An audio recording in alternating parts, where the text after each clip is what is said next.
Everyone, আসসালামু আলাইকুম। Welcome back to my channel. আমি মৌসুমী বললাম আজকে একটি নতুন ভিডিও নিয়ে। আজকে দুপুরের খানা মানে খুবই সাধারণ খাবার করতেছি আমি। এই যে দেখেন, সাথে করলাম মুরগির কলিজা ভুনা। এই কলিজা ভুনাটা আমার হাতের সবাই খুব পছন্দ করে, খুবই পছন্দ করে মানুষ।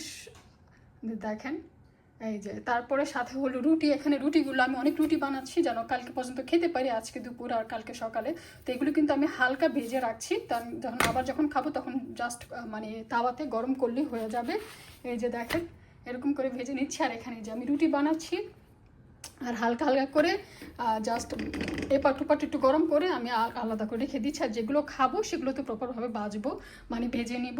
আর এখানে এই যে দেখেন, আজকে মোটামুটি বেশ অনেকগুলো আটা নিয়েছি, কারণ সবসময় তো আসলে রুটি বানাইতে পারি না, কষ্ট হয় রুটি বানাইতে, একদম পুরো সব ভরে যায়। এর জন্য আমি কি করি, মাঝে মাঝে যখনই রুটি বানাই তখন একটু বেশি করে বানাই, বেশি করে বানিয়ে তারপর কি করি, যে দেখেন না হালকা ভেজে রাখি। আপনারা চাইলে কিন্তু এরকম করতে পারেন, হালকা ভেজে তারপর একটা বক্সে করে, সুন্দর একটা বড় বক্সে করে ঢেকে রাখবেন। অ্যান্ড দেন যদি 2 দিন খেতে চান তাহলে 2 দিনের মাথা বা তাহলে রাত্রে বা একদিন পরে যদি কালকে খান, তারপর আর যদি থাকে তাহলে ফ্রিজে রেখে দেবেন। ফ্রিজে রেখে আরও 2-3 দিন অনায়াসে খাইতে পারবেন, 2 দিন 3 দিন অনায়াসে ফ্রিজে রেখে খেতে পারবেন। শুধু খাওয়ার আগে বের করবেন আর এরকম তাওয়ার মধ্যে গরম করে নেবেন।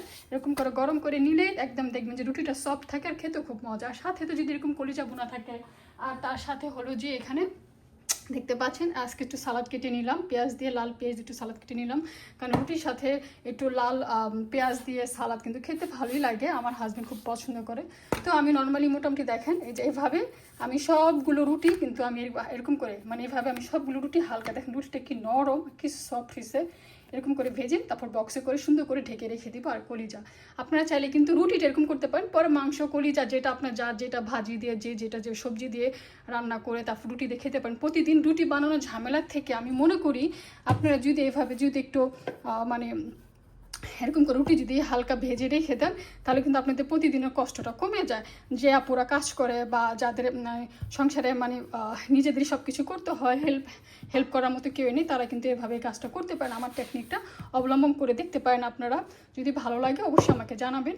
আমার ভিডিওটা ভালো লাগলে সবার সাথে শেয়ার করে দেবেন। আজকে এই পর্যন্ত। আল্লাহ হাফেজ, আসসালামু আলাইকুম।